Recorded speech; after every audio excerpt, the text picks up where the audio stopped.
اللہ علیہ وسلم نے فرمایا میرا رب کریم جب کسی کو بیمار کرتا ہے نا تو پھر اللہ فرشتوں کو بھیجتا ہے، فرماتا ہے جب پتہ کر کے آؤ کسی سے میری شکایت تو نہیں کر رہا۔ تو فرشتے جا کے عرض کرتے ہیں مالک اس کے پاس تو جو بھی آیا نا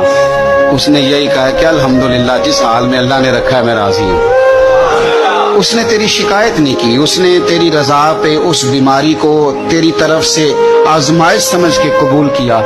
میرے نبی کریم علیہ الصلوۃ والسلام فرمانے لگے، رب فرماتا ہے فرشتوں گواہ ہو جاؤ، اگر میں اسے اس بیماری سے شفا دوں گا تو جو اس کے پاس خون ہے اس سے بہتر خون اسے عطا کروں گا، اور جو اس کے پاس گوشت ہے اس سے بہتر اسے گوشت عطا کروں گا، اور اگر میں اسے اس بیماری میں وفات دوں گا تو پھر میں اسے جنت عطا کروں گا، اگر شفا دوں گا تو بہترین شفا دوں گا، اور اگر وفات دوں گا تو پھر جنت دوں گا۔ جب آپ حوصلے کے